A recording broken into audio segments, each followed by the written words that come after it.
রাজবংশী ভাষা, রাজবংশী একাডেমি ও রাজবংশী লোকশিল্পদের উন্নয়নের জন্য 50 কোটি টাকা আমরা বরাদ্দ করছি। এইভাবে কুড়মালি ভাষা, কুর্মী একাডেমি ও কুর্মী লোকশিল্পদের উন্নয়নের জন্য আরো 50 কোটি টাকা বরাদ্দ করা হচ্ছে। রাজ্যের বৃত্তিকর আইনের কাঠামো বা যা চালু, এটা আমি এখন আসছি কর সংক্রান্ত প্রস্তাবে, রেভিনিউ প্রপোজাল।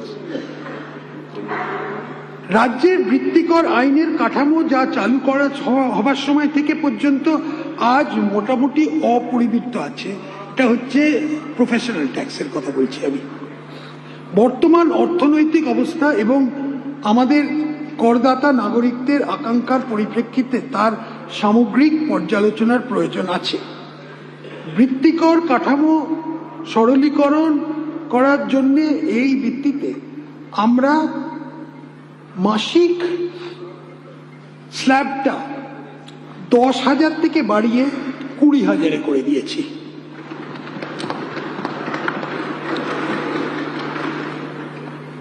আর আরো গুরুত্বপূর্ণ হচ্ছে যে লোকেদের যারা রিটার্নস দেয় ওটা বছরে একবার দিতে হবে। আর বিএসএফ এবং আর সিআরপিএফ জওয়ানদের এটা থেকে নিষ্কৃতি দেওয়া হচ্ছে।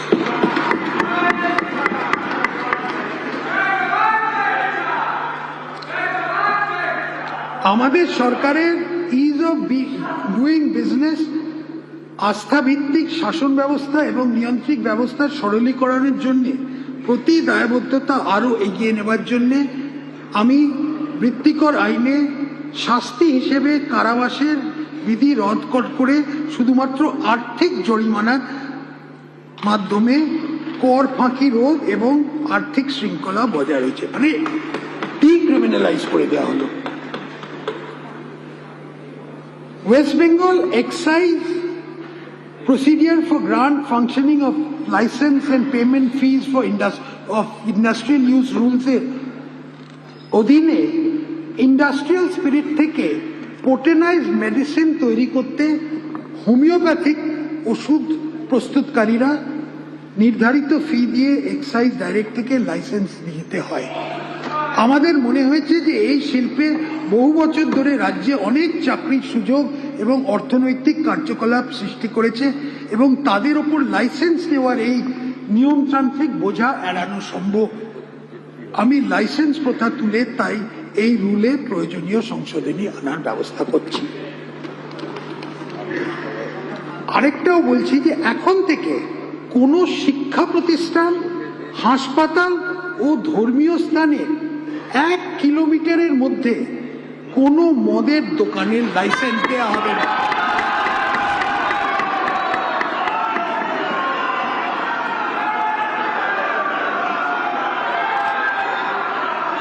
আর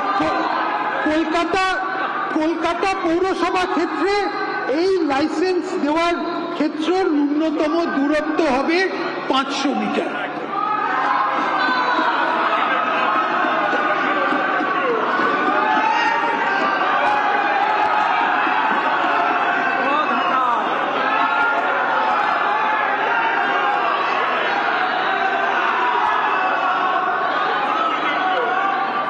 মাননীয় অধ্যক্ষ মহোদয়, শেষের দিকে আসছি। এই বাজেটে আমরা পশ্চিমবঙ্গকে কোন পথে এগোবো তার দিশা নির্ধারণের একটা চেষ্টা করেছি। আমরা সরকার পরিচালনার ক্ষেত্রে বলিষ্ঠ প্রশাসনিক ব্যবস্থা পুনরায় চালু করেছি। আমরা পশ্চিমবঙ্গকে পঙ্গু করে দেওয়া সিন্ডিকেট রাজের অবসান করেছি।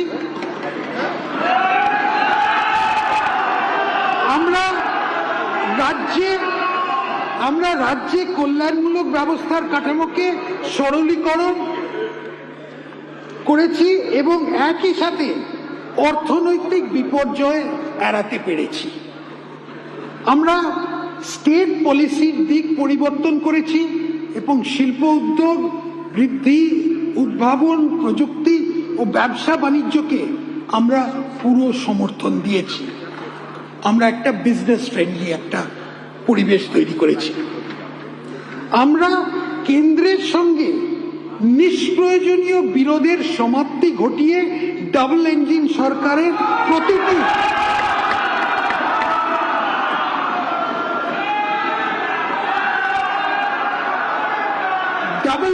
সরকারের প্রতিটি সুবিধে নেবার চেষ্টা করেছি।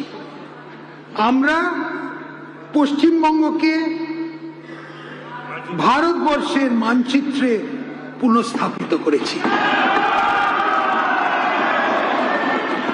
আমি মাননীয় সদস্যদের সামনে 2026-27 অর্থবর্ষের জন্য 4,38,775.29 কোটি টাকা নিট বাজেট বরাদ্দের প্রস্তাব রাখছি।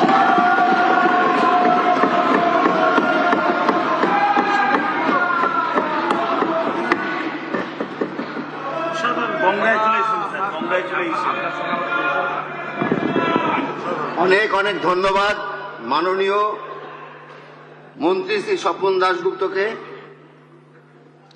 পশ্চিমবঙ্গ বিধানসভার কার্যপ্রণালী ও পরিচালন নিয়মাবলীর নিয়ম 212 অনুসারে 25শে জুন 2026 তারিখ বিকেল 5টা পর্যন্ত পশ্চিমবঙ্গ সরকারের 2026-27 অর্থ বছরের ব্যয় বরাদ্দ হ্রাসের প্রস্তাবের নোটিশ এই সচিবালয়ে জমা দেওয়ার শেষ তারিখ ও সময় নির্ধারণ করছি।